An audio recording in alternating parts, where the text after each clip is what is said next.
Good? All right. All right, thanks everybody for coming. We'll go ahead and call the meeting to order.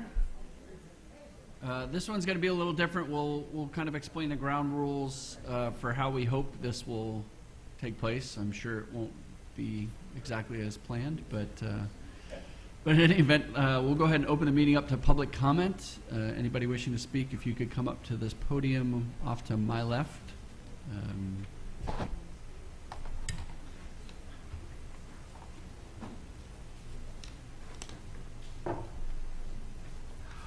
Good afternoon. Good afternoon. For the record, my name is Richard Ferreira. I'm a member of the Restore Act, Lee County Restore Act PB Oil Spill Committee, appointed by the City Council to represent the City of Bonita. And I just could be very brief, but I know that the task force is dealing with clean water and clean estuary planning. And that is going to be probably the main focus of this committee, and a priority for this committee will be grants awarded for that purpose. So just to give you a heads up, for those of you on the committee who may want to apply for a mini grant working through the city, just let me read some criteria applicable to that Restore Act. There's a training session October 8th that a few members of our committee will attend. And this committee meeting and training is put on by the Department of Treasury that holds the unknown amount of money that's going to be allocated to this region. We don't know at this point. And if you say, why is Ferreira here if you don't know? I don't know. We are waiting for final determination by Treasury as to how much Southwest Florida will get. The training session will deal with the preparing of a multi-year implementation plan. It will also deal with the application process and requirements and criteria. It would also deal with Treasury application review process, which is really the first step, and a performance measures and performance reports. Pretty standard stuff for grants. Grant management basics will be an option for that training, and overview and questions and answers. So if I'm not one of the participants in that training session, 3 members of the committee will be. I will forward all my information to John Gucciato, who's an alternate member, and those of you on the task force should be in contact with John. He should be a contact person, because the city may be directly involved too in an application process. We don't know at this point what the total criteria will be. But the main priority, as we see it at this point, the consensus is clean water and protection of estuaries. So with that, I'll close. Thank you. Thank you.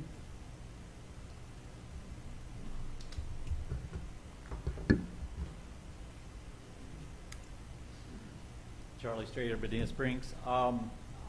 Not to regress, but I hope this board will kind of have a further discussion of water quality item 1, which has to do with retention, whether 1.5 inches or what have you. Retention being one of the primary ways we try to control water quality.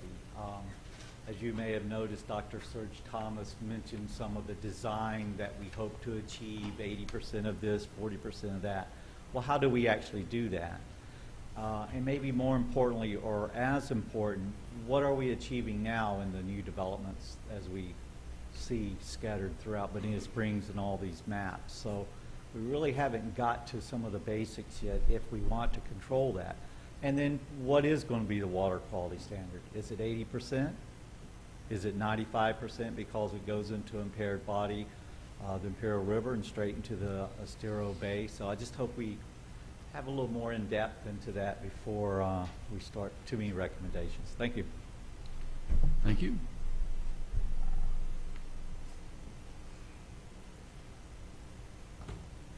It's great to see so many people in the room caring about water, because that's the basis of our river basin that we live in here in Bonita Springs, Springs being water too. National Estuary Day was on Saturday, so it's also appropriate. We're meeting again today to discuss water. Several things. One is the city adopted a stormwater master plan, both for water quality and water quantity, with projects in there. I hope you've reviewed that. But when we did that, that's when we got to those financially feasible, well, they're not really feasible, but the financials. The company Integra went and did all of the estimations, ballpark estimations, because really it's not until you put it out for an RFP that you really know how much you're going to be spending on projects. So in the format that you have been discussing about how do we present these recommendations, that's beyond your scope.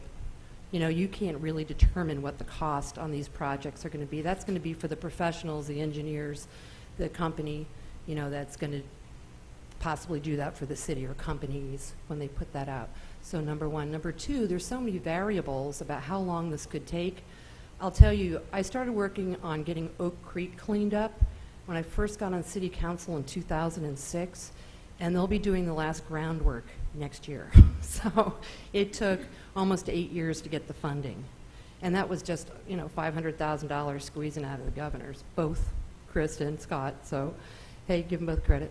But there are a lot of variables there, too. I'm really grateful to Councilman Ferrara, the Honorable, to mention the Restore Fund, because Restore Act, because there is a lot of money there. I know the city has made an application for a small amount, but it doesn't have to do with these projects that you're looking at before you today over here. And last, Hidden Cypress, which is on the northern end of the city, is adjacent and could be helpful, and I think you guys have discussed this with Spring Creek. I hope you'll make a recommendation that that would be included with Jim Beaver's Spring Creek restoration study, so that it could be part of the mechanism and maybe helping Spring Creek get cleaned and move along and, you know, be restored. So that's all I have to say, and thanks again for all the work you're doing. I think you might, I want to ask you one other thing too.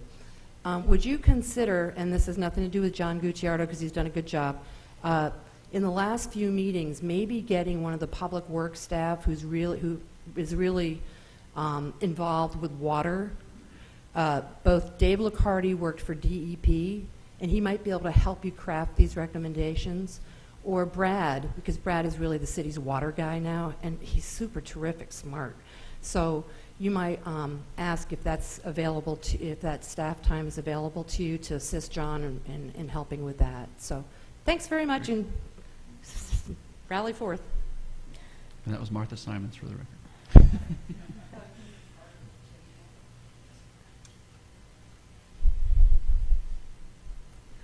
Good afternoon, Donna Stone. I live at Worthington Country Club. One of the big things that I would like to say is I agree with the previous speaker that the water quality is the #1 concern for all of us. That is why we're here. I appreciate all of the maps that are in this meeting's package, especially the vision package and the DRGR base map. They are extremely helpful, and they're what we've been looking for all along. However, all of the reports that have been requested so far, the most important report that is needed is an updated hydrology report, and that has not been done yet. This committee's work will not be complete without one of those reports done. So in all of your proposals for the parking lot, my recommendation and my strong suggestion is that the committee's work not be done until the hydrology report is in, and you can only do your recommendations based on that, and the wells and the monitoring have to be set up. There needs to be an ordinance put in place to monitor, to regulate monitoring these wells, and that is probably going to be one of your biggest charges that you need to go forward with. And I hope that this moratorium gets extended until that work is done. Thank you. Thank you. Anyone else?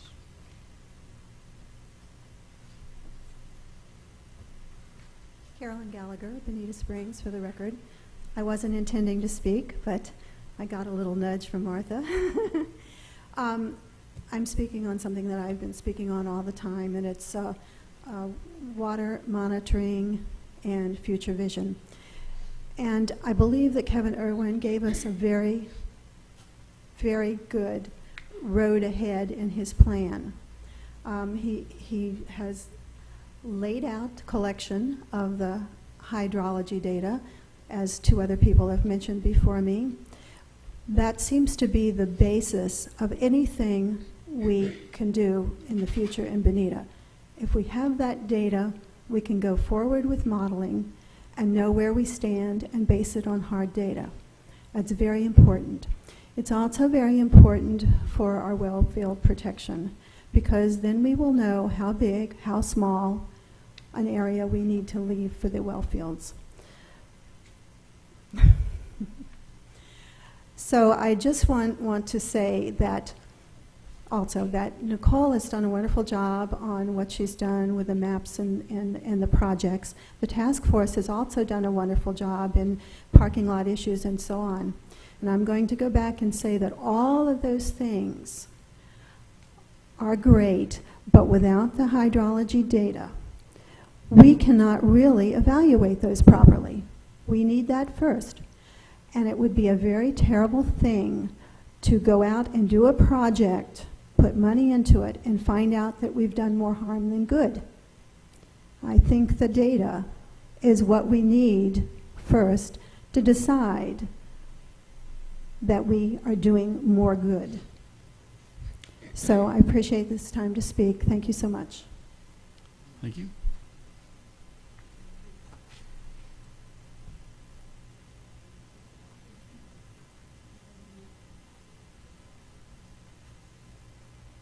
Ed Fitzgerald. I live in Worthington Country Club also. If I'm not mistaken, when this committee was formed, beside water quality, we were talking about flooding. Is that still an interest at all? I live in East Bonita. I've lived through at least 4 very, very serious floods. So I'm interested in water quality, but I don't want it in my house. So thank you very much.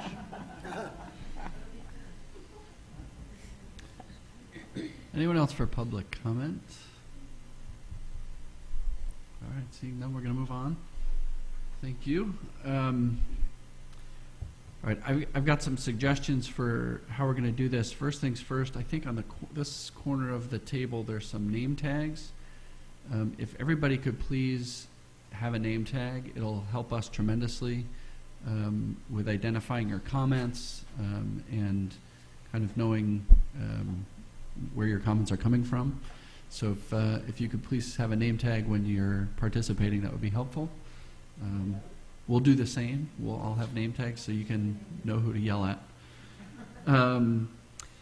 I'd also ask that no one write on the maps.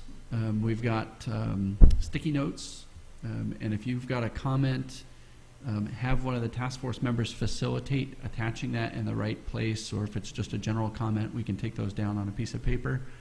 But please include your name on that, on whatever comments you make. We have some small sticky notes. We prefer you use those. If you're very verbose, we do have some larger sticky notes. And again, if your comment is general in nature, we can add those to a separate piece of paper. Be respectful of others. You might not agree with everybody's comments that are going to be made, but we're doing this as an exercise to hear everybody's input. So even if you disagree with somebody, please let them finish before you add your words of wisdom. Oh, in addition to the name tags, there's a sign-in sheet, and again, we're going for the perfect record, perfect attendance record. So.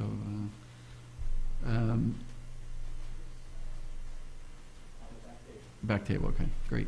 Does anybody else have anything to add? What is what purpose?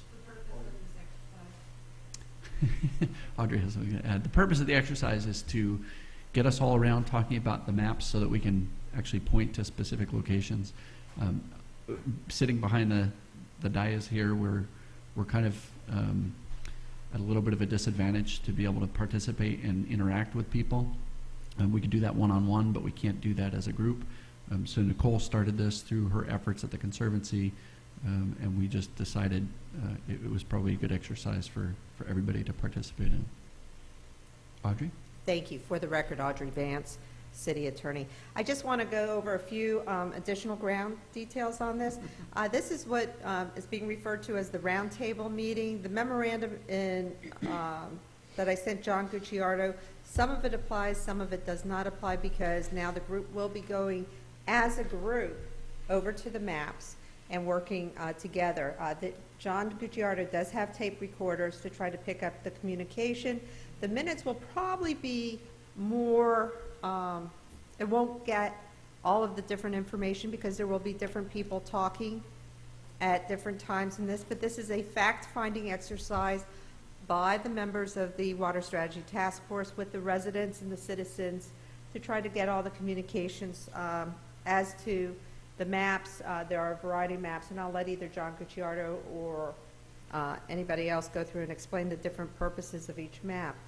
I would ask, because we are tape recording this part as well as audio taping, that each person state their name. For example, Carolyn Gallagher for the record. If you could do that, it would be great for those who are taking minutes, that they can get the communication as well as the sign-in sheet. Make sure you do sign in.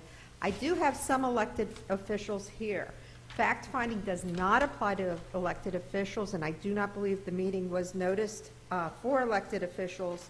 So I would request, as far as communication, that they do not participate. They'll get the opportunity, of course, to participate once there are recommendations that are complete. In other words, if you guys want to observe, that's fine, but I would not encourage you to actually discuss with anybody, and I can go in further detail individually with you, the two of you in the room, as well as if there are members of any other elected board. I think that's pretty much it. I think you did a great job of showing, but the purpose is so that everyone can look at these maps and get a more physical sense than something where you're behind a desk. And hopefully that helps. And I think you're going to have everybody also communicate in there. And same thing, even though we have tape recordings, try not to have individual conversations amongst yourselves about Water Strategy Task Force. Anything that you want to talk that's outside of Water Strategy Task Force, feel free. If anybody has questions, I can answer And them. again, for us, make sure you state your name before you speak as well, not Absolutely. just members of the public. But we are allowed to speak to each other We are, while we're over. that's the point of doing That's this. what I You thought. 'Cause are, except for the fact we need to definitely make sure it's On the record. on the Okay, record. that's We it. have On the two record. tape recordings. It does make it a little more difficult. Right. And there are two different maps. We've got two sets facing towards me and one set facing away from me. The two sets of maps are the DRGR base map and then the DRGR vision map that the Conservancy has put together. And that goes along with the, what's the document called? Right, and then to finalize this, after you finish the That's which is part roundtable of that. discussions out with the maps, if there are any things that you need to get on the record to make sure it's very clear on the record, if you can reconvene behind the desk, discuss those issues. If you need to vote on anything or agree upon it, everything as a group, that's where the consensus building should Perfect. occur. And we're going to stop at 3:30, if not sooner. So to the extent we reach 3:30, if we're not done, we're going to just call it quits so we can come back up here. Mr. Chairman. That makes sense. Please. The vision map that Nicole sent to the group that we had a chance to review, will we discuss that first, since we have maps on the table, or is there a point when I don't see it on the agenda for discussion, but what was your thought, Nicole?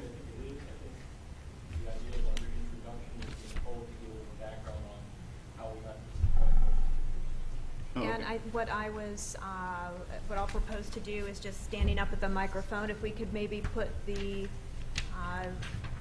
draft water vision map up on the screen perhaps, so that can get it on the microphone with a little bit of introductory comments before we get into the discussion, if that would be okay. There we go.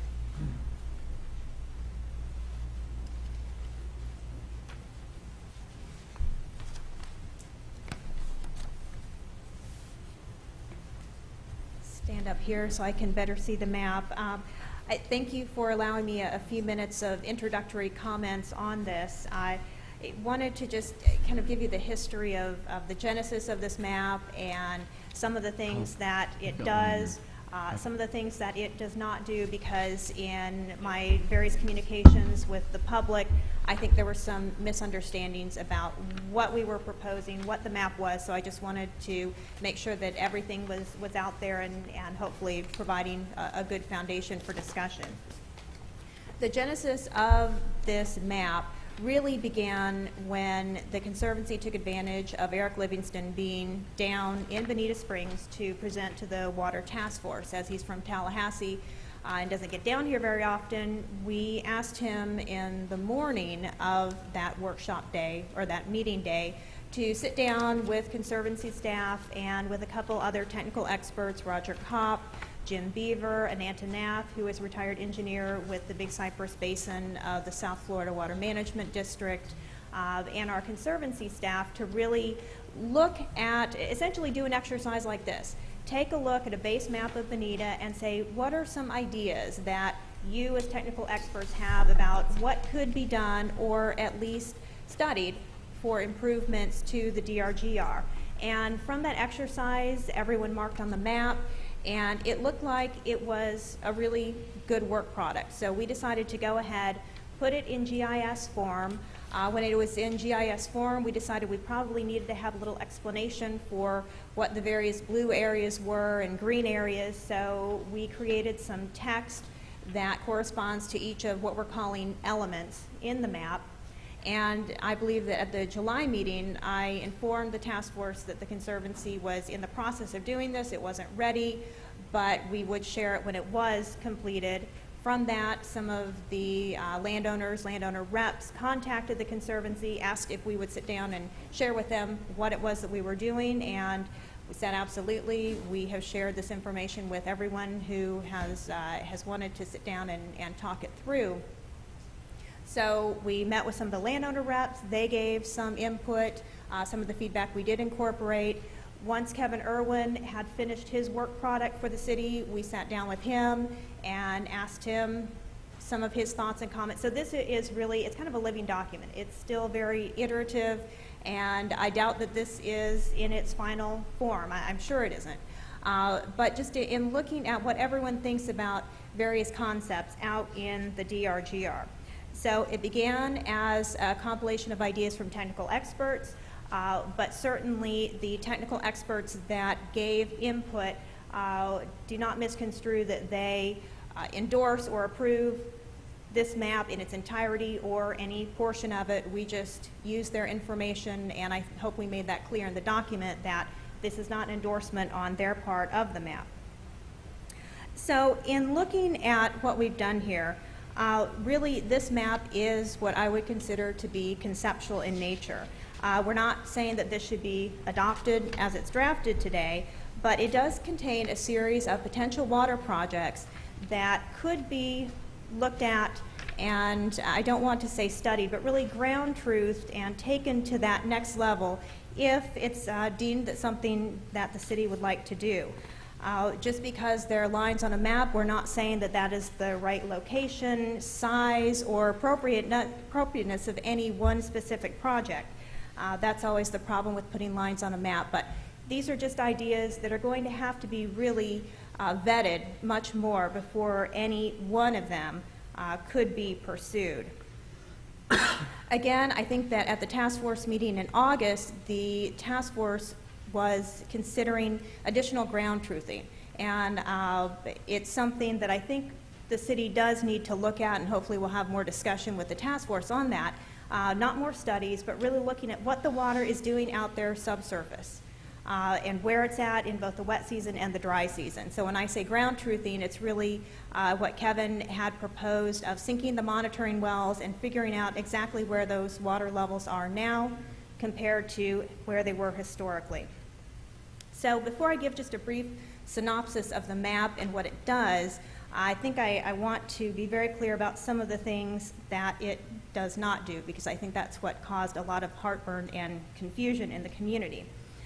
First of all, this is not intended to supplant any of the parking lot issues, and I think parking lot might not be the best term for that, but potential recommendations of the task force. This does not intend to supplant that. I think that it actually corresponds very well with a number of those recommendations. This is not intended to be in any way contradictory to Kevin Irwin's ecological memo. And I think that in discussions with Kevin, a lot of what we have put in this map and in the explanatory elements is actually very complementary to what Kevin has done in his ecological memo. So now that I've explained what it doesn't do, what the heck does this map do? And I'm going to put the elements kind of in two general categories. The first being projects to consider on public lands, and then projects to consider on private lands. Because the public lands projects, that's going to be probably a very complicated interagency and community type process. And then, of course, on the private lands, that deals with landowners, agencies, and also the community. Now, I'm assuming that the task force has had a chance to read the explanatory text that accompanies each of these elements. So I'm just going to go through them very quickly. But to, again, reiterate, the size, location, and feasibility of any of these projects still has to be ground truth, determined appropriate, and then essentially designed. So starting at the north, and I'm going to start with those projects on public lands. And starting at the north, you have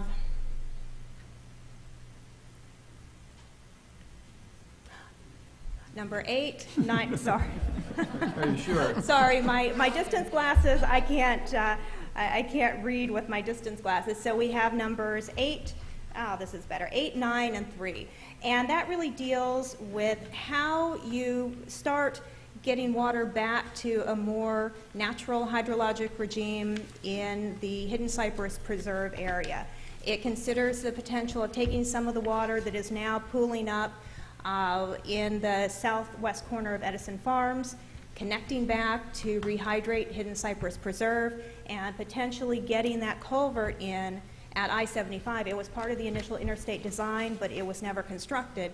So there are going to be lots of considerations with San Carlos Estates, but seeing if that connection can also be put into place, that helps Spring Creek, and that's something that, of course, the Regional Planning Council is looking at now. So any recommendations that the task force would have on that, I think, would be quite timely. Moving south, number 4, in the Southern Critical Crew, this is something that we've been talking about as a task force for a number of months now, but we've added on to that, and that's with number 7, which is really holding more water back in the Kiel Canal. I believe that the elevation of the Kiel Canal is 11 feet, and the elevation of the land is 13 feet. So essentially, that canal is taking water, wet season, dry season, it's really draining that area. So if you could, through the ground truthing, through design, do something to stage that water back a little bit more in the Kiel Canal, could there be rehydration benefits? Could it help with flood control? And could it also help with water quality? Something that the task force may want to consider.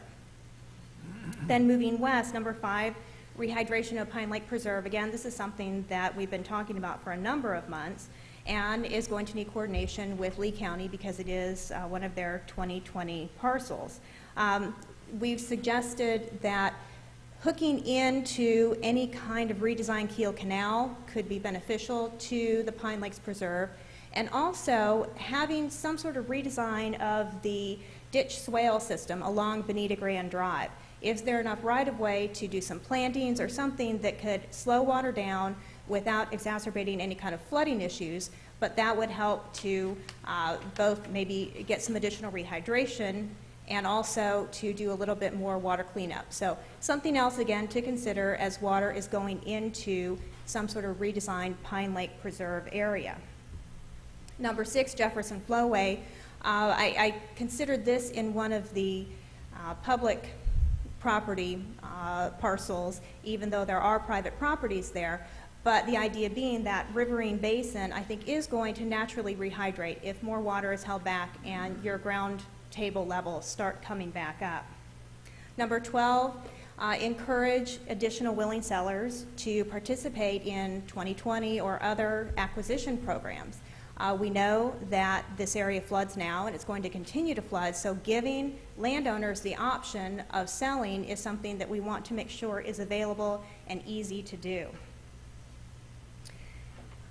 And shifting now, number 10 is one of the dark blue, what I consider linear filter marshes. And BSU, because it's kind of that public-private partnership, I kind of consider that on the borderline between a public and a private project. But there was an idea that perhaps along the Wellfield easement, because that's an area that can't be developed, would there be a benefit in creating some sort of linear filter marsh, like the 10-mile canal? It addresses flow, but it also addresses water quality. Something like that, we don't know if that would be beneficial. That would be something that have to be ground truthed and designed. Could you get enough water in there? Would it be practical for the cost? We don't know, but it's something that the Conservancy felt should be considered because it is an area that can't be developed and it is on this kind of public-private partnership land. Let's see. Shifting to private properties. We have number 2, another linear filter marsh. Again, is this the right place for it? Is it going to be feasible, functional? We don't know. But having another filter marsh that would, again, take water perhaps from some post-mine use is something that could be additionally considered. Number 11 are filter marshes, and I think this gave a lot of people a lot of heartburn. These little clouds are not intended to show that this is the area for a filter marsh and nothing else should be looked at. But the question is, on some of these private parcels, could there be a benefit in creating some sort of filter marsh? Different than a linear filter marsh, because it would be intended to really hold water for a longer period of time, whereas a linear filter marsh also has that flow and conveyance mechanism. So, you know, looking at the sizing, the viability, all of that of these filter marshes, don't look at necessarily where they're located, but are filter marshes in the future something that could be important? And also, I will say that with Citrus Park, a lot of their stormwater is being shunted out the canal systems. If there could be some sort of interlocal agreement between Citrus Park and an adjacent property owner to allow that water to be rerouted and held in a filter marsh type system, could there be some benefits of that? Something else that we wanted to toss out there for consideration. And finally, the mine, and we have lots of numbers associated with the mine, and I'm not sure that the experts even agree how beneficial the mine would be to any kind of overall DRGR water vision. Some of the experts believe that the mine really acts as a sink. That's certainly something that Kevin has reiterated over and over again.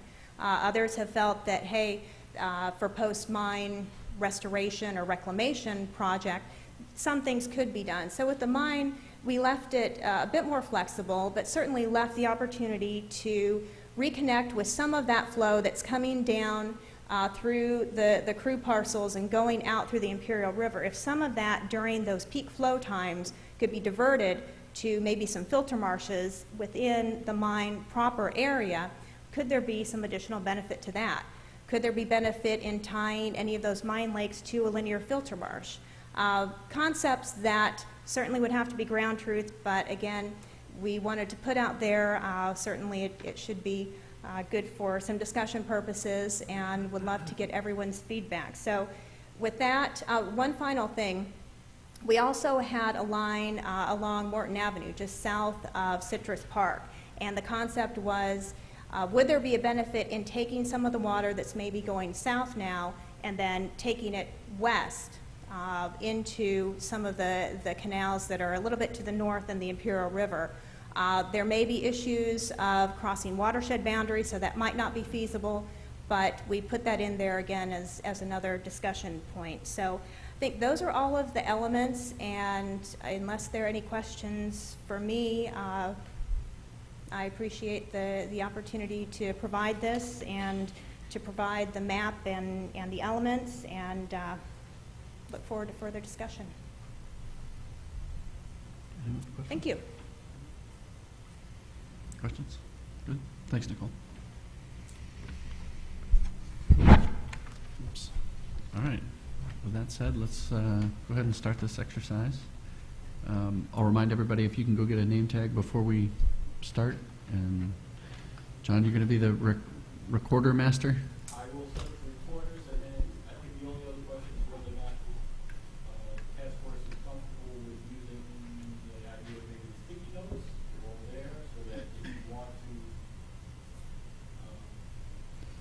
translate some of the thoughts or ideas we have about working with the map physically onto the map itself, we would suggest that the task force members use those sticky notes with their initial lines so they can identify whose it is, and then maybe at least something to trigger your memory as to what you want to communicate about. Does that kind of make sense?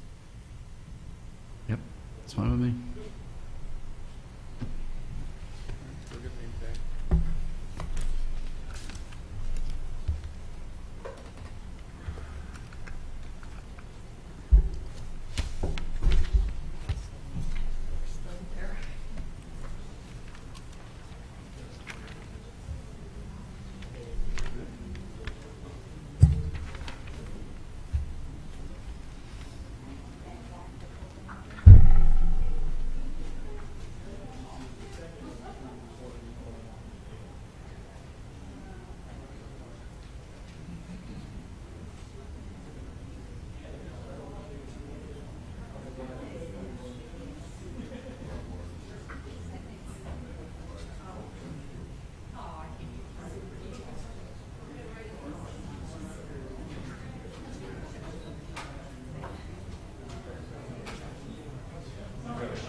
Boy, these are fun. Yeah, these are fun. All right, thank you, everybody. We're going to go ahead and kind of regather over here. We're going to get pictures of these maps, and so bear with us.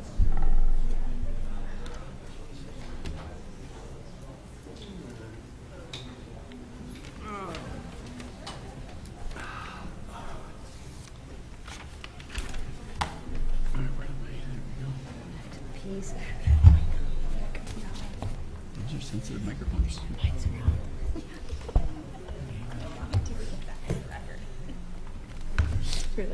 My so- name on it. John left. He was going to get pictures, huh? No, we could All just, right, we'll get pictures. That's fine. We can take care of that. So just the thought would be take pictures of all the comments and circulate it amongst the group so that we can see what people came up with and then talk about it maybe at the next meeting. Is there anything in particular that you heard or ideas that you want to discuss now about the exercise? Anyone? I mean, I heard a lot of things that were interesting. I thought one of the interesting things that was coming about was focusing a lot on the southern area and the potential that we have for the rehydration, obviously, of the various areas, but also there's I'm not thinking of the name right now, but the north, I think it's the branch of the Imperial. That Matt was talking about also rehydrating, that I put a little sticky note up there, and then changing the rate at which the water flows down Bonita Grande. And I think that those are things that could be pretty up there, that are, I guess you call them low-hanging fruit. Higher priority. Yeah, and I heard that reiterated by quite a few of the experts around the table too. So I thought that was really encouraging, and not as difficult as some of these other ideas might be. Excellent. Colin?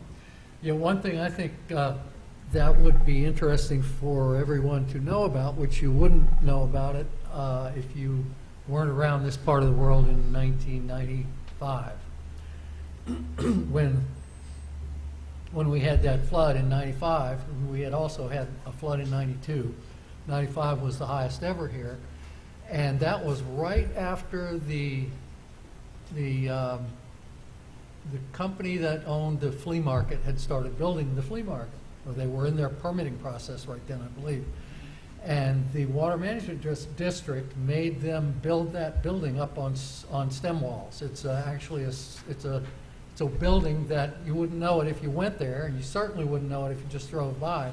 But the water flows underneath that building, and it has no, you could get a no-rise water statement on that piece of property, I think, from the engineers.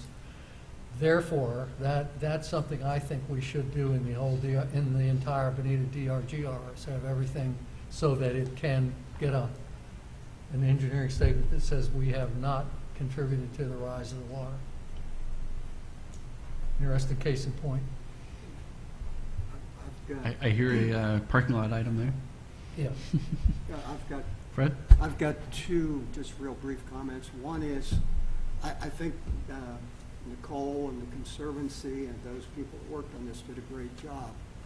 I think that we should look at this water vision map, layout, whatever concept, and expand it with the possibility in mind that if issue 1 passes, that it opens up the opportunity, not by eminent domain, but to use money from the state to purchase properties out there to hold large quantities of water, which I think would be a good thing.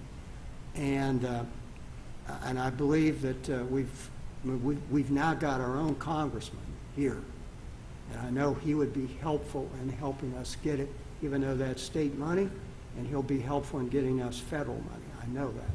So I just, and I know City Council voted unanimously to support getting issue 1 money for another project that the Conservancy was for. So the only other thing I would say, which is kind of piggybacking on Colin, is that somehow we've kind of done a good job of changing flooding to water quantity can apply to flooding and also to how much water's in the ground, which we're concerned about. I think that we need to keep track of that flooding, and that's my concern. Thank you. Thanks, Fred. Nicole? Well, and just one comment to follow on that. I think that there are going to be monies available coming from Amendment 1, Restore Act. The pots of funding are going to be there, and the projects that will get funded are those that, first of all, have lots and lots of public support, squeaky wheel scenario, but also the communities that have a plan together to say, we want to get Southern Critical Crew done. We want to do some additional work with Kiel Canal. We want to get these 2020 parcels rehydrated and connected up properly. If the city has, especially with those public lands, a whole package to present to funders, I think that the city will be in a much better position to actually be in the money. Good point. Anyone else? Yeah. Well, thanks, Nicole, for what you did, and thank you all for participating. Oh, and I forgot to mention, I was remiss in not thanking the fire folks for letting us use their room today. Yeah, so thank you very much. That was helpful. Moving on. I don't know what I did in my agenda. I think I should mention one other thing please. too, just so it's on the, I think that we have to keep focus too on, and hopefully encouraging the city to really, city-wise, be proactive in making the standards much higher so that we have better water quality, and just because, and the way that we allow them to build, you know, not so much dig and fill and things like that. So I think that we can, encourage the city to do that throughout the city and not just in the DRGR, and that would be helpful to raise the standard. For development standards, you mean? Right, Yeah, especially low-impact since I was development speaking to and some of the best people management. from Lee County, and they were saying that the state is actually increasing, so we would be proactive in increasing our standard. If the state is going to also raise that standard, we'd be ahead of the ball game, and it would benefit the city too. Right. Excellent. Good. Let me just build on what Fred was talking about on the flooding part, and based on the 09 watershed update, which was an update from the 1999 study, which was because of the 05 flood, I'm sorry, 95 flood. You know, the flooding is a function of the conveyances, and we've got conveyances at Estero River branches, we've got conveyance at Halfway Creek, and we've got no conveyance at Spring Creek, which had a lot of discussion and a lot of review and issues of how does that happen when we have a drainage district that maybe doesn't want that to happen.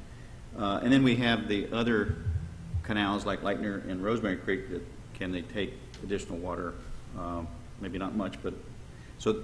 And then we've also got Jefferson Flowway that has a separate crossing at 75, which may or may not be that impacted to flooding, but the flooding is involved in the conveyances, and so we have to look at not only where do we get the water other than just the funnel of the Imperial River. Where can we, and then of course south of Bonita as well is another potential conveyance. And then the other one is maintenance of those, and I've been talking a lot about that. From what I've seen out there, the maintenance of the conveyances we have are part of the problem. If we've got conveyances that are not maintained, they're not good conveyances. So I think that's a big issue for our flooding, and we found that in the 95 flood was that a lot of the problem was that the creeks that we had not been snagged and cleaned for years and years and years. And so part of the solution for the 95 flooding was to snag and clean up the outflows that we already had. So I think that's just something we keep in mind, that it's conveyances that are going to help us on the flooding. And a lot of these other things that we talked about on the vision plan here, that it's probably not really that relevant to flooding, quite honestly. Yeah, the only thing I would say, I agree with what you're saying, but that study of 2009, their two biggest conclusions to make reduce flooding in Bonita Springs area: large reservoir storage and lots of water staying on the ground. And if you look at the 99 study, it says that reservoir equals the crew lands That was what the large reservoir was intended to be originally. And I'm talking about 2009 study. Well, the 2009 reservoir was not one of the recommendations, so. No, it wasn't, I acknowledge but it said the two biggest ways to reduce flooding in Bonita Springs was just what I said. I think, though, we have to remember, too, that we can't artificially overly flood the entire area, that there is a lot of wildlife, and there's a certain amount of land that needs to be pine flatwoods. You have to have the diversity out there, so we can't, Fred, as much as we can't just, we have to be careful what property, how much of it we flood and where we hold it, and Crew is asking for that land, for that water. So, you know, I just think we need to bear in mind that it's a great idea to have a great big area of water, but you've got a diverse environment out there. Good. Member items and reports? I don't think we have any, do we? I guess I have a couple comments to make. For member items and reports? Yes. Okay. Is that what you asked for? Yep.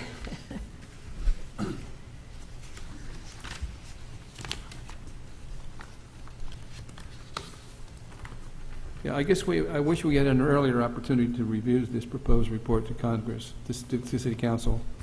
It's not All right, clear. so that's staff updates. I'm sorry. I mean, if we don't have any member items and reports, that's our next topic, so. I'm sorry. That's okay. We good? No member items? Okay, go ahead, please. Well, I wish we had an earlier opportunity to review the proposed report to City Council. I, for one, say it's not quite clear to my mind yet dividing projects and policies by quantity and quality is the best way to present our findings. You know, I found that Jefferson Flowway, for example, projects and policies under quality. I found it under quantity headings. I found it under miscellaneous headings.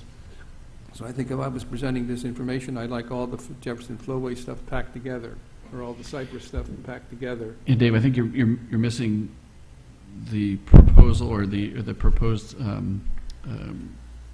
presentation to City Council to kind of update on where we are, give them a sample of what our proposals will look like, not that we're adopting the proposal itself, kind of like what we did when we first talked about how do we want to present these items, make sure City Council's comfortable with the way we're presenting them. Well, I would like to give them two ways to look at the data. You know, one way we're suggesting here now with the quantity and quality is one way of slicing the data. I'm saying another way of slicing the data is by project. You know, like Flowways, Cypress this, Jefferson Flowway that. They're just different ways of slicing the data. Okay, I'm not following that. Maybe I can try to help out. What you have been looking at as you gave me items for the quote parking lot, the parking lot was issues and items that the group identified that it thought might be at some point translated into a recommendation. And I thought by consensus, because we've done this for at least 6 months, I think, since we've been building the parking lot, was divided them into water quality issues, water quantity issues, water supply issues, and then miscellaneous.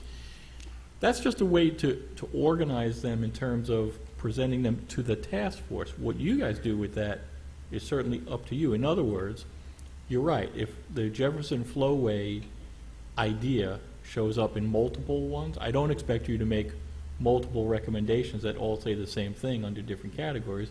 I would assume that the group will boil it down and say, ultimately, we want to call this one a project as opposed to a policy, and think that it could help both water quality and water and flooding issues. However you decide to do that is up to you. Right now you have, I think the last working number was something like 58 recommendations. I fully expect that's not going to be the number that goes to council. You'll boil it down, you'll come to a consensus on which ones you're behind, and organize them any way you're comfortable with. Right. The issue that we're bringing to council is, again, as the chairman said, just kind of a snapshot on what the work you've been doing so far, and an idea so that they're not surprised, and maybe they'll have some ideas themselves about if they want to change it, but the idea was to give them a template of what a recommendation could look like. Again, it's up to you guys. Right, I'm suggesting that there's two different ways we can present data to the city council. Mhm. One is by project, like all different flowways together. One is by, quantity or quality, and have all those grouped together. The question is, to the city council, how would they prefer us to present the data to them? All right, that was the point. The other point is, I'd like to change some of the wording in the proposed report, so we eliminate the phrase land use and financial. Both the city council and the task force approved mission statements do not go into land use topics. One of the main reasons was to reduce the scope of the work to something more manageable and to bound the problem. We do not need to reopen this issue. We need to use our time more productively. We also should talk about the value of the work done by Kevin and the pressing need to continue his work. Please add a paragraph that talks about the value of continuing the recommendations for data collection suggested by Kevin Irwin. He has given us a sound road to completion. We need to move out smartly and gather the data as soon as possible. Once we have the data, we can then look at the impact of various water projects. The model can tell us where density might be increased. It will give us the analytical foundation for many of our recommendations. Without using the model, we're just guessing about the impact of various projects and land use projects. Moving to cost. The estimated costs are very important, but we should warn City Council that the task force will probably not be in a position to provide realistic estimated project costs. This is a task for engineers after the task force has described the project. We will have a good idea about the cost of individual projects after the city goes out and starts soliciting bids. Once again, without data, we're just guessing. So I would like to make some changes to the proposed memo to the City Council. I wasn't clear that we had come to a full agreement as far as the monitoring. I thought we hadn't fully discussed that. The group hasn't. We haven't. It Right, was okay. part of your agenda last time. Is but- there a report that you're referencing, or are you just talking about the parking lot item? No, there was a report, let me back up a little bit. Kevin Irwin. No, I'm talking about the report to the city council. There is no report to the There city is no council. report to the city Oh, okay. council. There's It a sounded green like you were referencing that there was a draft Let me- report to the city There's a council. green sheet. I'm Yeah, passing he was out. referencing the green sheet. Here you go. Here's a green sheet. It's not a report. It's a I don't green have a sheet. green And there, sheet yet. Fred, you can take one. Oh, I there it goes. What the green sheet, That one. I thought, pretty clearly does is just indicate that it's a response to a request from council. They asked for Scott to come and talk to them, so that's what he's doing. And again, he's bringing them up to date on what the group has been doing, proposing a form of recommendations that could come to them, and asking them for a little clarification on the scope of those recommendations. Right. I have a couple questions for the task force as far as Yeah. the presentation, but please, Fred. Well, first of all, I was there the night, that I can't remember if it was morning or night, that that came up. And the request was by Councilman McIntosh, and I remember there was a little bit of humor in it. It kept referring to Kevin Irwin as Hale Irwin, and he specifically asked for Hale Irwin to come. And it was suggested that Scott come, but he came back, no, I want to talk to I want Hale Irwin here, because I've asked for that about 3 times. Now, I've got a proposed couple resolutions, and I'm really concerned about. If I can. No, I'm making a motion. Whereas, on December 2013, Benita Springs City Council specifically considered and rejected a proposal that the Bonita Springs Citizen Water Task Force consider increased development options as part of its objectives and mission. Now, therefore, be it resolved, in accordance with the direction given to it, that's us, by City Council, any input or recommendations shall not address development options, including, without limitation, land use changes permitting increased or intensified development, and be it further resolved that no request shall be made to City Council on behalf of this task force for action or direction that is inconsistent with the foregoing. So that's my motion. I'll second for discussion because I was a little concerned when I read the content of the presentation. It isn't just a presentation, it's asking council for direction relative to what I see as potentially expanding the scope. And that's something that hasn't been discussed and agreed upon by the task force to bring other things in under consideration. And the council was very clear because initially our implementing resolution was drafted to have transportation and land use and all these other things. And through input from the public, council decided, you know what, let's focus. Water's enough. Water is going to take us a whole year to do. Let's focus it on that and not these other things. So I am concerned that item 2, which isn't an update, it's an ask for potential redirection. I think that the task force, since the green sheet is the green sheet and it's out there, I think the task force does need to send a clear message as to the majority consensus on what we believe our mission and our direction is. And to that point, I mean, I think there was some confusion or I don't know, whatever you want to call it, in regard to some parking lot items that use the word development in them. So low impact development, best management practices, any development in excess of 10 units would require a homeowners association, things of that nature. And it was wholeheartedly rejected because we're not supposed to talk about development. And I think I would agree that we're not tasked to determine where development's taking place, how much intensity of development. None of that is our purview. However, I think it's very, very germane to getting the water right to determine, to the extent there are developments within the DRGR, and one of the other scopes was, are we talking about getting the water right outside of just the DRGR, or I mean outside of the DRGR, not just in the DRGR. So to the extent we make a suggestion to the city council of, hey, we suggest you implement low impact developments throughout the city. Recommendations, again, this is not necessarily, this is going to be up to the city council to determine. But when we use the word development, I completely agree, and I don't think it's our job to determine where development is taking place, how much development is taking place. However, I do think it's our job to make suggestions that relate to development, regardless of whether it's in the DRGR or outside the scope of the DRGR. And I think Fred's, well, I'd have to listen to it again, but I think that is consistent with what Fred has proposed, because Fred's talking about additional density and those sorts of things, so I think it's consistent. Let me amplify a little bit. When we first organized, and that was before Scott came on board, a welcome addition, I might add, we spent probably at least 3 meetings in a row where there were efforts made with good intention to expand our scope, what we were going to work on.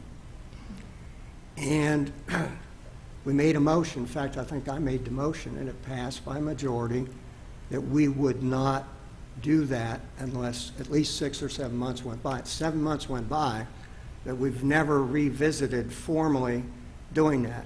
And I think, I don't want, and it's not that I know what the green sheet kind of speaks for itself. Now, I'm sure Scott didn't write it, but we could be in a position where we're fishing to see if City Council would say we want to expand that. I think we were given our marching orders. If they wanted us to do more, they would have told us. And I think that there's nothing, there's no problem with this. It's just simply reinforming them that we are sticking within the mission that they gave us. That's the motion, simply. Please, go ahead, Dennis. Well, no, I think as far as making land use recommendations or population, that's fine. I mean, I don't know that that's our business to do that. But if we're talking about standards, if we're talking about wellfield protection, we're talking about development, guys. I mean, we're talking about the standards for development. So we're going to say we're not going to address any standards.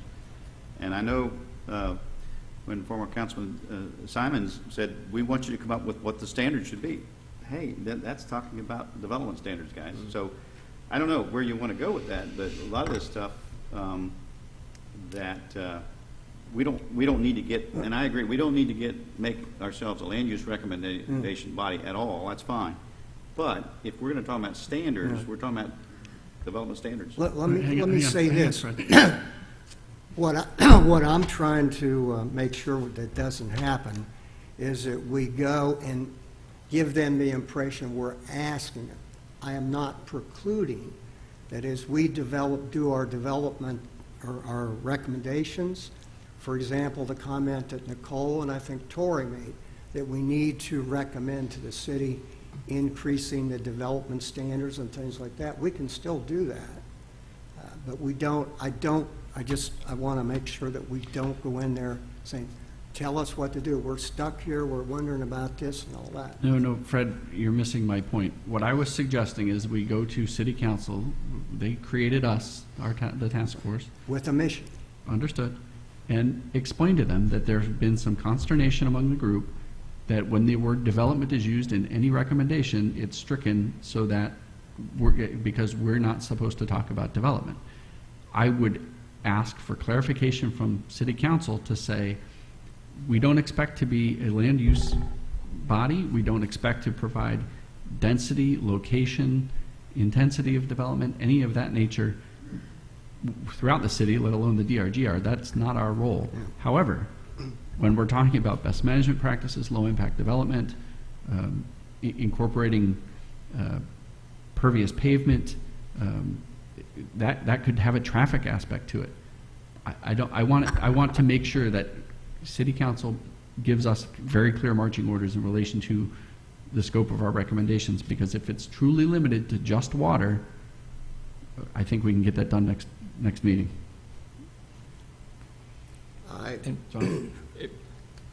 If I can hopefully offer some clarification, again, the green sheet was not written by the chair, wasn't written by the committee, was written by me. It's my name on it. And I serve as the liaison between this task force and the city council. It's not my job to try to guess what the city council either intended in the past or intends now. And that's why I asked for clarification.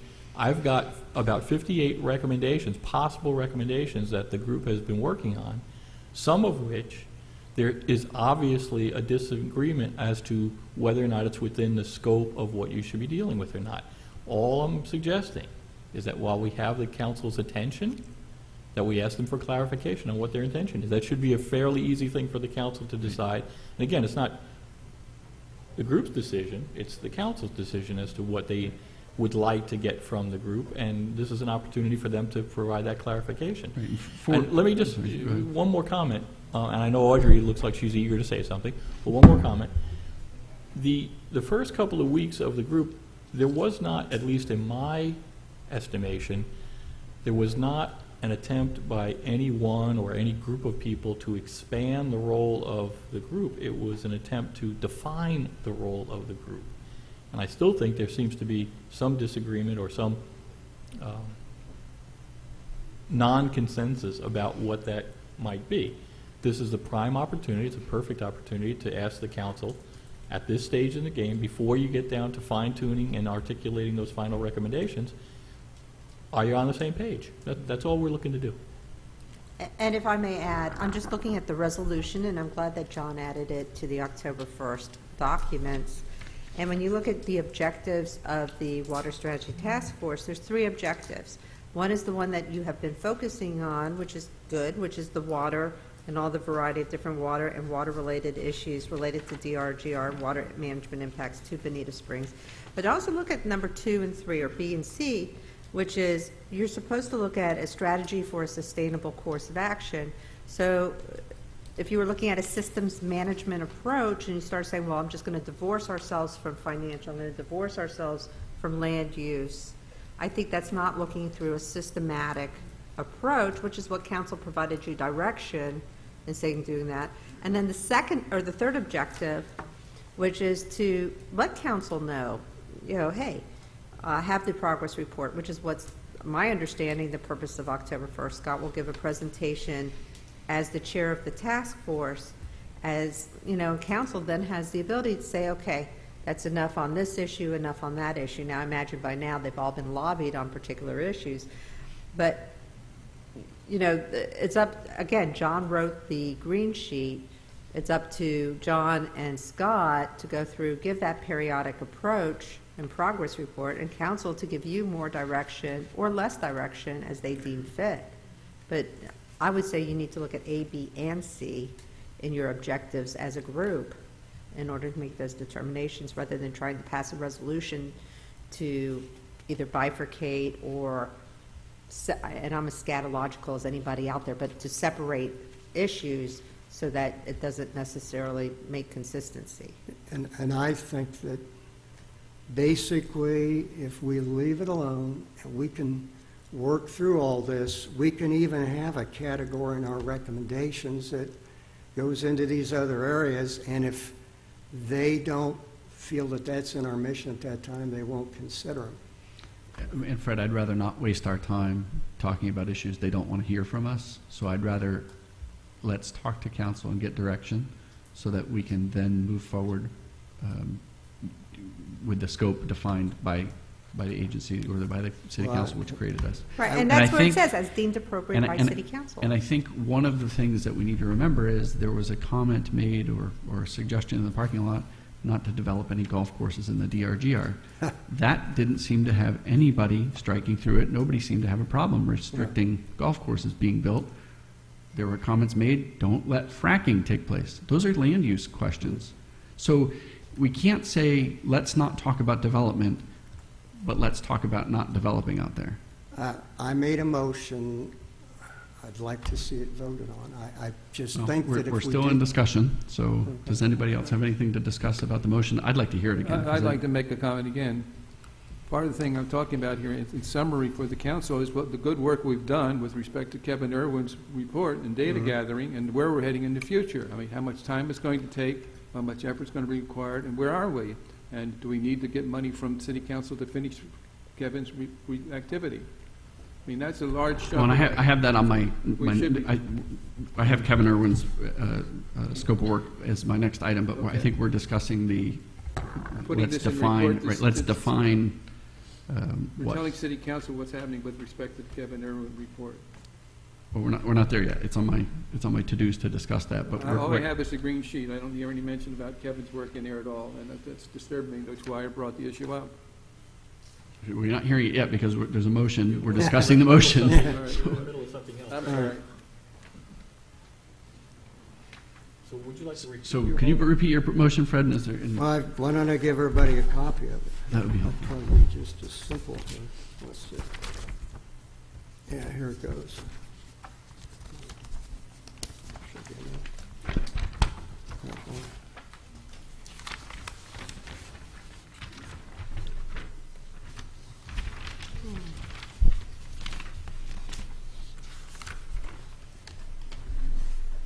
Oh, sorry.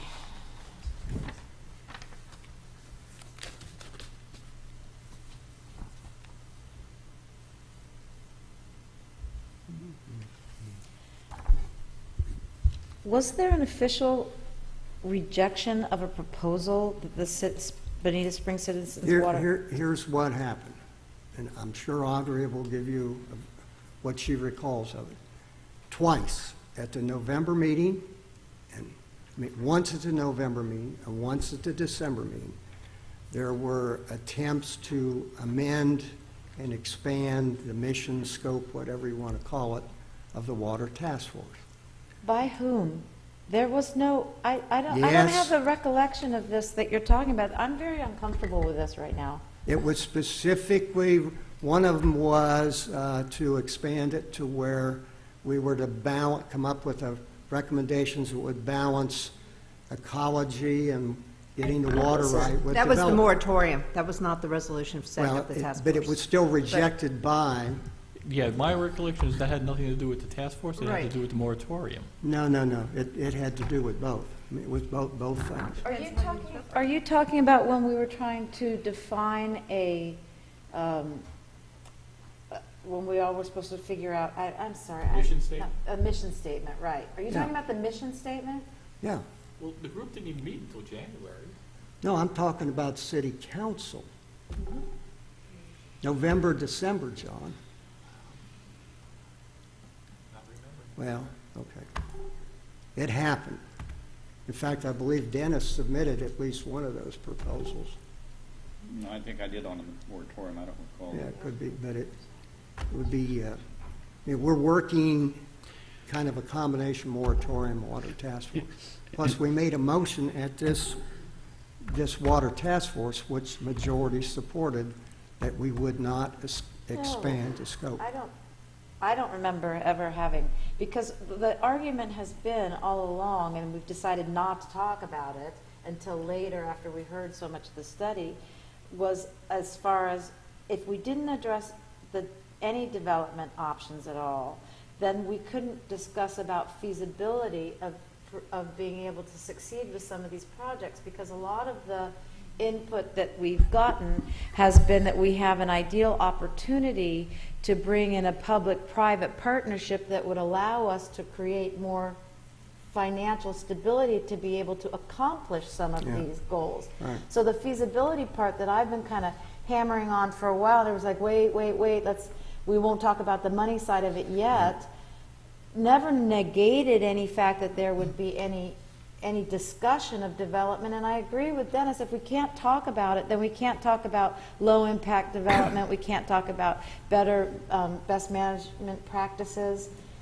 I thought that there was an issue trying to take the water task force into restoration ecology. And I think that that's where I personally felt that there was a divergence, that this was not originally put forth as a restoration, and that came up with the whole Kevin Irwin, whether the city would hire him or not, but there was never a cut and dried order from the city council that we not discuss any sort of development, in my recollection at all. We can discuss, and all I want to do is, I don't want us to go in there and ask them for more guidance on this issue. Well, I think we need more guidance. Let me point out, Well, let's let vote on me it. please, let me point out, in the resolution that created the Water Task Force, under number 5, Rules of Procedure, C, the conduct of the meeting shall be informal. I think by presenting a resolution of such a formal nature, I feel uncomfortable with it. I think what my goal was to discuss how this presentation to City Council was going to take place. I think there's definitely a need for more clarification from City Council in regard to specifically development issues. Do we talk about restricting golf courses in the DRGR? Is that something that's within our purview? I think in order to get the water right, it is. If that's the case, do we talk about low impact development? I think that's within our purview. And gas stations. Take your pick. I think when we talk about increased development, specifically where in the DRGR development's going to take place, things of that nature, I think that is beyond our purview. So maybe we could modify, and it seems like the area of discomfort really is about the idea of the task force making recommendations for density increases.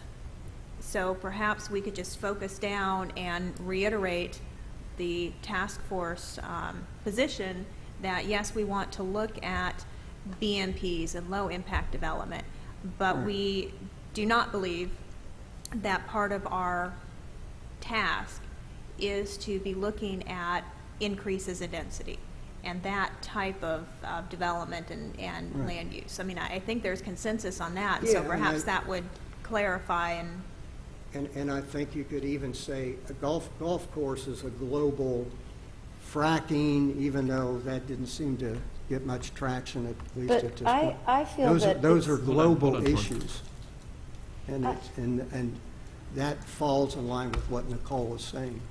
But I felt from the beginning it was important to discuss cluster development versus isolated development, 1 per 5 or 1 per 10, because of the impact that it had with septics and wells.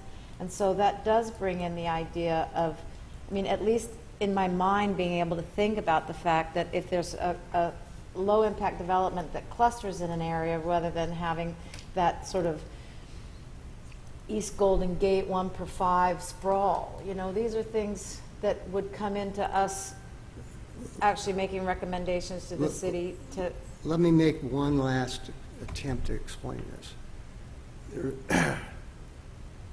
We haven't even got the water right. We don't even know what our recommendations are. I know some of the ones that I think I would support.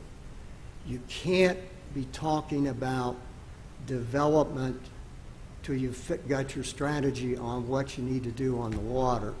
You can talk about global things, you know, pervious pavements, no fracking, things like that. And so that's where I'm trying to, that's where what we basically agreed to, and the majority of us said, nope, we're not increasing the scope of what we're doing. We've never voted since then to the contrary. Let me mention one thing here that bothers me about the Yes. green sheet, which makes me lean toward yes on this motion. And it's simply the words including land use and financial. It's as if we're being asked to do that by the green sheet, because that's kind of a superfluous couple of words there, Well, but it says that. The nice The thing is reason why if- those words, Yeah. please, Fred, let me explain. The reason, 'cause since those are my words, the reasons why those words are there is those are the words that are in the list of parking lot items that you guys have been reviewing for the last 6 meetings. Right. If there was an issue with that, I would have thought that it would be brought up to me before Well, now. I brought it up by not supporting it, that's all. Right. No, but you guys did support it. We've all been adding to the. Right, to and the commenting on You land know use what? number 1, land use number 2, And we were Land gonna use talk number about it in 3, the next 2 meetings. land use Yeah. number 4. One thing we've done, and this, and I've seen this happen at city council a number of times, and that is something's brought up very, very casually, Yeah. and there's never a vote, nobody objected to it too much, and all of a sudden, it's done. And we've kind of, and the reason I've not wanted to get into the parking lot and take votes and all that on parking lot items is that I think we're not quite there. We're almost there. We're going to be there sometime, probably starting the next meeting. I think that we've got a process going. The task force has been going in a very good manner.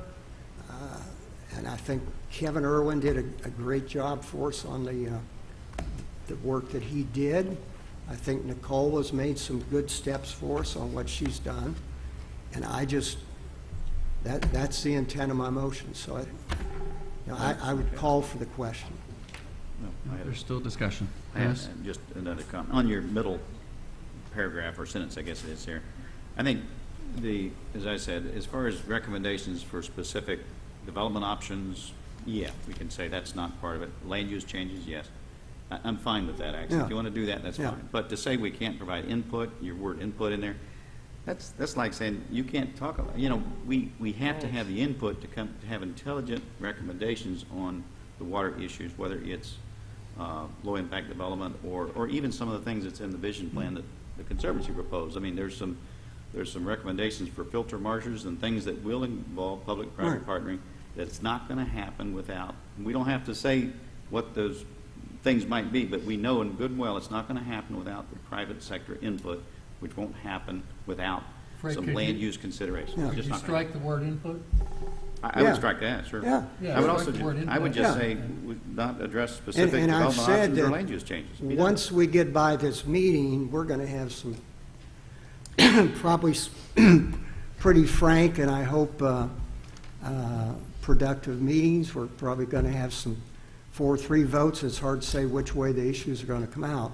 I think we've got something going real well, and I just don't want city council to believe that we don't have a good sense of where we're going.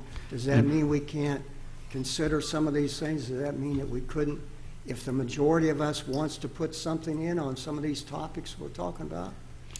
It's a vote. Yeah, and the title of the report that brought us here was the Northeast Quadrant Land Use Plan. I mean, that was the title of the report that even put us Right. here to begin with. That got basically not adopted and said we don't want to, move forward with that until Right. we solve the water. Right. So we can't ignore land use changes, but that doesn't mean we're going to make No. land use recommendations. And I agree, we're not here to Right. make land use recommendations. Right. So, And Fred, 2 things. First off, I think my goal is to have the task force relatively unanimous on everything we present, because I think it creates a stronger message that Oh, way. I agree Okay, with you. well, but so, I'm so sure I mean, as much as Yeah. I'm sure there are gonna be some Right. contentious votes, I think to say there's gonna be a lot of 4-3 votes, I'd really, I I'd think rather, probably I'd there may rather, be- there'll be some, most of them will be unanimous. okay, good. I'd rather us reach consensus on all these things and Right. talk about them, which is what I'm trying to do here. Right. So, please bear with us, listen to what we're saying as far as our goal is to go to City Council with this interim report and ask for clarification in regard to development. What is our role in regard to development? Because we think it's our role to talk about including low-impact development, talk about, if there's a project with more than 10 units, it has a master association that deals with the stormwater facilities and may have some additional penalties to the extent they don't maintain those. We want that ability Right. to be able to make those recommendations. I think by the way you've got this so broad, we can't talk about no golf courses in the DRGR, no gas stations in the DRGR. Those things that we would recommend that it seems like everybody likes, but is development related. I think that we can do some of these things you're talking about. If there's at least 4 people here that vote on some of that stuff to do it, we can do it. Now, we may send it to But them. not if you approve this resolution. No, not really. Yeah, my goal, understand, you're trying to. What you're- I'm trying to preclude is something going to city council that we have not seen, that on the surface of the green sheet could get us off into all kind of stuff. Okay, well, Now, nothing's. had this been done where we had another meeting and we went over the report and all that, would be a different thing. And so that's why I've got this motion that I've made, and, One question, if maybe in order to tighten up the language, instead of saying development options, if instead of options, it was development, increased development density and intensity, so that we're really focusing on what we believe is outside of our purview, so that we could still make recommendations on BMPs, golf courses, but this really tightens it down that we don't believe that part of our task is to weigh in with recommendations on increased development, density, and intensity. that we're not going to be making recommendations to increase the density or intensity, because that's really the charter of city council. Yeah, I could, Okay, so where it says, instead of development options, strike options and insert density and intensity, so it focuses it Right. down. So we're striking input, so it's recommendations shall not address development, increased development, density or Density. intensity. Mhm. right. And then down in the second, But I would take out without limitation, because that's where you Right. get yourself in trouble. Yeah. right. Right. Where do we get to? So the second statement would be, now therefore be it resolved that in accordance with the direction given to it by city council, recommendations shall not address development, density, and intensity. Increased density and intensity. Right. Okay, now what happens if city council says, please address density and intensity? If they do, but I'm just asking. yeah, no, I mean, if we get If directed by them to do that, I'm just not we don't sure have why much we're- choice. Why No, we're, we do what I'm not calls sure for. why we're limiting ourselves in a vote right now when we haven't yet gotten The- direction. because Audrey? I just, Audrey? thank you. And I just want to point out, and I know that Fred is aware of this because he's a member of the LPA, and we have another LPA Right. member here. Really, when you look at density allocations, it should be part of the city community development department or the planning department, with the planners figuring out the allocation of density, intensity, getting the maps, and going to the local planning agency. It is not a function of the Water Strategy Task Force. So I think if you're talking about density or intensity, compatibility also LPA, it really belongs to the purview of the local planning agency to do the recommendations and then take it to council, not this organization. I tend to agree. I'm just asking the question. Does Just the so thank you. motion that Nicole proposed do statute. that? Is it consistent? I think so.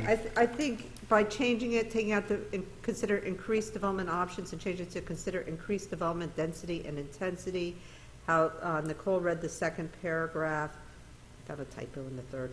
I think it then makes sense that you just want to be very clear on the record that the function of the Water Strategy Task Force is not to address any of the density or intensity. In other words, you're not allocating that the mine should get this, Citrus Park should get this, but instead, Jefferson Flowway area, you're not trying to figure that out. There's other people who have that function involved in city government. But what you're trying to do is figure out in the land use whether clustering makes sense. How do you hit the sustainability? And whether you cluster and it's, to bring development together, or whether you think it's more appropriate to have everything out in tract developments of 5 acres, 10 acres, ranchettes, that's up to you. Thank you. Right. May I say something, please? Please. Now, with your recommendation, Nicole, does that include taking out land use and financial from the statement in the green sheet? You Well, can't I take out a think- green sheet. And then substituting then Yeah, some I of the think, language from the resolution? Is there a green sheet already out? Yeah, Yeah. it's been published. Yeah. Yeah, I think that might be a second topic that we can discuss, but right now, just in dealing with Fred's motion, Right. that is a little different than that item 3, but yeah, I think we Right. probably should Right. just circle back on item 3. Well, see, I was going to take out the language here and then change some of the resolution language and Well, incorporate it into reporting. Let me say this, if, after we deal with this, if it passes, I've got a second very brief resolution, and then you may want to amend it, I don't know. If I may, I'm not the requester of information of this particular green sheet. However, I would tell you that if any group other than city council, actually even if city council told me, go change the words, don't tell me the law like you think you want to tell me the law, I would tell council in a very polite manner, hopefully, no, this is what I'm saying to you as the requester of information. In this case, the green sheet was drafted by John Gucciardo, not by Scott, setting forth the 3 things that he feels is necessary as his charge as being your liaison. The fact that you may not necessarily agree with how he worded it, that may be something you bring up to him as a consideration, but trying to make a vote for him to change it is not, and it's also already out, is not necessarily appropriate. There's no intent to get him to change it. All I'm saying, the thing that caused these 2 resolutions I'm proposing is strictly that, number 1, the request was for Hale Irwin. Even though the mayor offered Scott, it was for Hale Irwin. And it was after, and I remember Councilman McIntosh said, I've only asked for this 3 different times. Fred, So now, hold on. Secondly, this has been done without us seeing what's in the presentation. And yes, the green sheet may have spooked me, but I think we've made this resolution a little more benign. We can all live with it. So I call for the question. Do you have something to yeah, clarify, I'm sorry. John, I need to please? get some clarification out on the table because there's some, I'm afraid that impressions will be left that will be in error if I don't clarify them. Yes, Dr. McIntosh, Councilman McIntosh, did ask to hear from Kevin Irwin. He did use the wrong name, but he meant Kevin Irwin. We all understand that. What you don't know, Fred, though, is that, and what you haven't explained to people, is that I had a conversation with Dr. McIntosh after the meeting, explained to him the status of Kevin Irwin's work with the task force, at which point he indicated that it wouldn't be necessary to hear from Kevin Irwin at that, based on these facts. And these facts are that Kevin Irwin did supply the work product, the scope of work, items 1 and 2. The group accepted those, did not act on them, but accepted those. Directed or asked Kevin to supply a 3rd scope of work, which would be the ongoing monitoring. You received that. You received his bill, his estimate for the cost and the scope of the work. It was in your agenda packet. You did not act on it. Therefore, it would be inappropriate for Kevin to go first to the council to present that work when the task force hasn't even considered it or acted on it. There has been no consensus by the task force to move forward on it. When I explained that to Councilman McIntosh, he indicated that it wouldn't be necessary to hear from Kevin Irwin, but instead agreed that the chair of the group should come. That's how we got to that point. Second, as Audrey indicated, the green sheet was not prepared by the chair, it was prepared by me asking for clarification as my role as the liaison between the group and the council. You can make any motions you want, frankly. I'm not going to change the language because it's my interpretation of what needs to be done with council from my role as liaison. The language that's in there referring to land use and finance is your language. I didn't make it up. You guys did. If you want to change it, by all means, please do so, and then I will change mine. But I'm not going to change it now, not based on a consensus by the group. This does reflect your consensus until your group changes it. So I don't want to leave anybody with the impression that staff is somehow directing any of this. We're merely reflecting the actions of the task force. Thank you. You change your actions, we'll change. Well, you know what, it says. we made a motion. Right. Majority voted for it, that we were not going to deviate. Now, and we've never voted on changing that. And that may be something we do at the next meeting. So That's been discussed. Let me add one point of clarification, then we're Sure. going to vote on this Yeah. amended motion. There is no presentation. It's not like I've done my presentation and I've got it in my back pocket. Right. I'm waiting to get input from the task force so I Right. know what to present. Well, this would Okay? be some of the input. I appreciate that, Yeah. and that was why I was Right. seeking some clarification. So, So can we vote? please, let's vote on this motion, even though we're supposed to conduct our meetings And informally. Audrey, do you have the language, the changed Wait a language? minute, on the we're resolution? we're voting. I mean, But I'm trying to get the discussion- language on the table so that you all know what you're voting on. As 'cause I it's been understand, modified. it's a resolution. There are three, there's a whereas clause, and then the way I would mark it up is whereas in December 2013, Bonita Springs City Council specifically considered and rejected a proposal that the Bonita Springs Water Task Force consider increased development density intensity as part of its objectives and mission. Second paragraph, now, therefore, be it resolved that in accordance with the direction given to it by City Council, any recommendations shall not address increased development intensity and density or intensity, and be it further resolved that no request shall be made to City Council on behalf of this task force for action or direction that is inconsistent with the foregoing. Right. Okay. So council should not ask you, oh, we want you now to give density. But if council does ask you, I'm going to prepare a resolution and tell you you're going to No, be I doing think it. they mean I should not ask City It says Council. City Oh, okay. Council. Yeah, not, right. Right. City Council can ask us to do it, but I Right. can't That's ask good. City Okay, Council fine. to do it. Correct. And that's fine. I have Yeah. no problem with that. Right. Okay. All right. Just wanted to make sure you're all voting on the All same right. resolution. All those in favor? Aye. Any opposed? I'm opposed. Okay, we've got two oppositions. Now, I have one other one.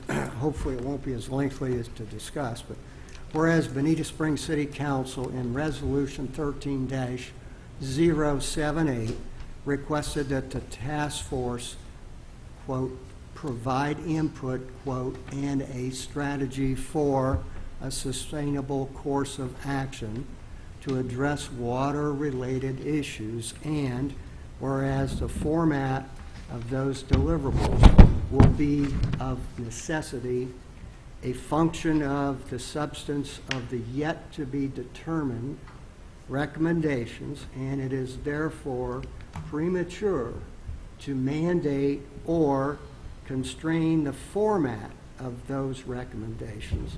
Now, therefore, be it resolved that the format of the foregoing deliverables shall be determined by the task force in consideration with its formation of its recommendations, and be it further resolved that no request shall be made to City Council on behalf of the Water Task Force for direction that would mandate or constrain the format for the recommendations by this task force.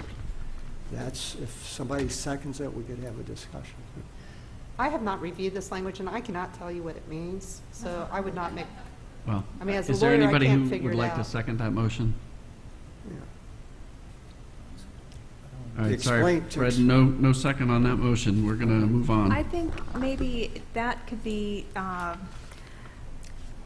In essence, what I was trying to do is, we've never voted on any of these formats. Yeah, I think that maybe if we just make it clear that this is how we are categorizing the parking lot issues right now, but That we may change. but as we go through the process, we might find a more logical way of packaging it so it's subject to change. I think number Right. 3 can be resolved by saying That's- subject to Right. change. My goal was to say, here is how we are categorizing, here's how we are proposing to present these issues.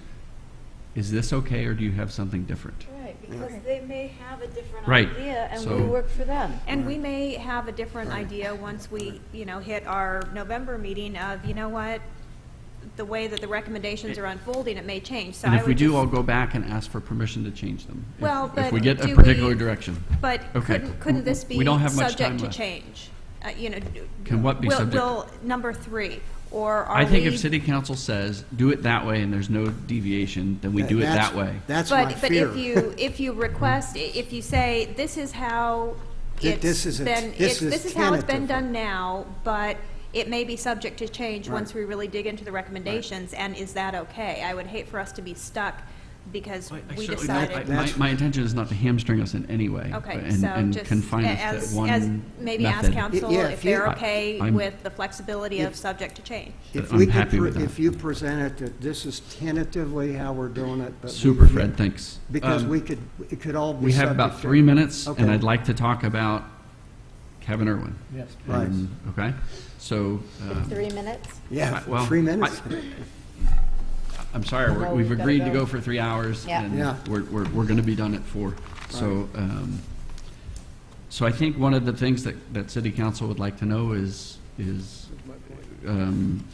what has Kevin done? What have we done about what Kevin has done? So, I mean, I think we can certainly say he completed tasks 1 and 2. He delivered what he said he was contractually going to do. Right. He has proposed, and we have not yet discussed, a monitoring program that we will discuss at a future meeting, I would imagine. Yes. Okay, anything else? And could we put that on the next agenda to really? Actually, I think that's what you indicated at the last meeting. Oh, did we? At- Okay, at already? the- Right. At the September, I want to guess, Okay. 8th Okay. meeting, Okay, you good. indicated that it wouldn't be at this meeting because this was the mapping exercise, but it would be rolled Be the over to the next one. following And meeting. we've got minutes as well to, because we skipped that to do the mapping. So, anything else? That works. I think the lawyer. One point, do anyone other than Scott Duvall plan to be in attendance and possibly speak at the city council meeting so that we advertise it correctly?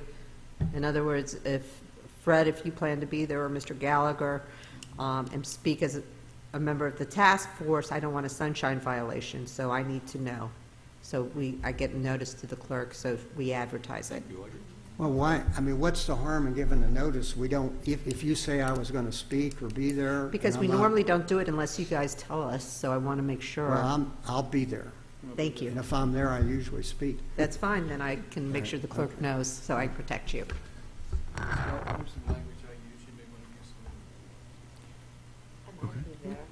As long as there's more than one, then that's fine. It's my understanding right now, you're talking about the memo or the green sheet, you're going to modify that or add something to it? No, the green sheet, I have nothing to do with the green sheet. That's mine. But you're going to Right. prepare something to give the council? No. I'm going to present to the council. The attachments are what you see, a proposed, a sample Yeah. proposal. All right. And you're going to talk about Kevin Irwin? I am. Yeah. I Nothing think- in writing, just going to talk. I think he did just a minute ago, kind of summarize what he was going to say. I think. I tried. Yeah. I Yeah. tried. Well, no, that's what I got. It was, I'm trying. you're constrained by time, which is my fault. Anyone else? Anything else? No, I Public just wanna comment. say, Oh, sorry. Could we get, if we're going to discuss Kevin Irwin's proposal next time, could we at least get staff's review or comments or input? Is that not normally what you would do on something like this? So that we have your technical people saying, hey, we have our input? I hadn't asked my technical people, I don't know who my technical people would be. Well, your public but- works. I guess, but I could ask them to take a look at it, sure, yeah. How about Brad Browning? He's my public works guy, I could ask them to take a Okay. look at it, sure. Any Okay. other comments? Public comment. Are you all done? Please. Listen, as the person who helped create this water strategy task force, I think it's totally fine to talk about pervious pavement, because, I mean, you already have infill development. Whether you go for new intensity or density, that's the city council and the LPA's purview, not yours. The city attorney's exactly right. But even for what's already existing, granted density, I think you should look at stilt houses. I think you should look at pervious pavement. I think that's all really valid, and that you should go into that. I think, you know, we talked about low-impact development with Eric Livingston when he came down, and so, you know, I think you're on safe territory that way. As far as your format, though, I really have a recommendation. You take out that financial part, because that is not something you can do. Yeah, I think you have an engineer. I think you have one engineer. But I don't think this is something that he could go out and estimate costs on. And I don't think you could determine the length of time this is going to take, because today we got to talk to, I got to learn some stuff today. It was really great. I talked to Bill Morris, and we talked about some of the intricacies of Spring Creek and how to get through San Carlos Estates, if or not, or whatever, and what you could do downstream. That will take time. You don't know what's it going to take to talk to that neighborhood, that district, you know, that water district. How long is that going to take to figure out, you know, your way through those personal relationships, you know, with people, and then the funding bit. And I related, Oak Creek took me 8 years to get money. So do not restrict yourselves or restrict council on these projects with finance and with time, because that's not how government doesn't work or works. But government doesn't work like that, so you can't do that, and you guys aren't in the profession to be able to do that. You just don't have the numbers. You don't have the time. You've got 2 months. So I think you conceptually present these ideas, and then from your 10,000 feet, what you've done here today, and then, you know, that will be drilled down by the professionals and the engineers when you get to it, and when the RFPs go out, and I think that's how that works. But really, don't limit yourself to that format. If I could make that recommendation, Chairman, when you go and speak to the City Council. Thank you. God bless you. Thanks. Anyone else for public comment?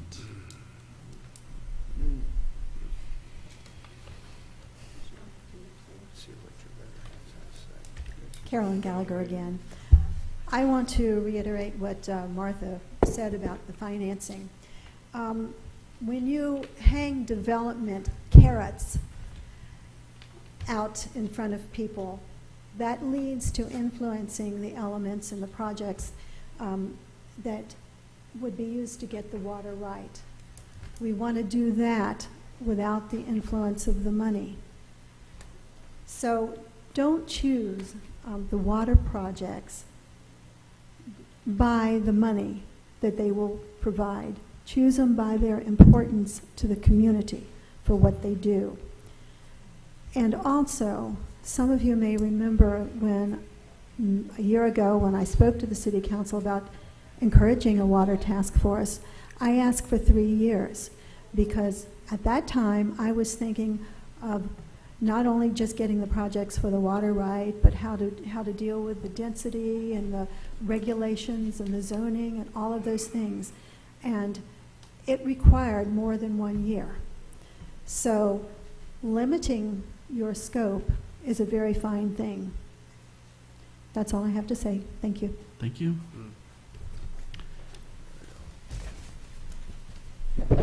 Hi, Donna Stone. Again, I'd like to just clarify a statement that I made earlier at the meeting about the hydrology report. In talking with various people around the room today, I would like to change what I said and say that the existing hydrology report, the 2008 report, is old and unsupported. And what we need in order to go forward is a hydrology report that shows water level data, estimated rainfall, restoration and development, and that it be an organic report so that if some development, road change, or anything else goes into effect, that hydrology report is changed per project. We do not have that information now. Thank you. Thank you. Anyone else for public comment? Talk about the next meeting? October 13th, next meeting? If those dates are okay, we've go got for it. 2 October dates, 1 November date, and I think that the goal of the task force was to try to finalize those recommendations during those meetings for delivery to the council in November. And please, again, staff has no pride of authorship on this stuff. If you have a problem with the format, the language, the way we've categorized these, those are things that came out of your meetings, not from us. So if you have a problem with them, want to change them, just tell me. But don't tell me after the fact that they're not something that you wanted, because I have no way of knowing that unless you tell me. Thank you. Do we have speakers at all? Are we done with speakers now? We're done with We're speakers. done with speakers. We're going to be talking about the parking lot. And Irwin. Oh, and Kevin's proposal.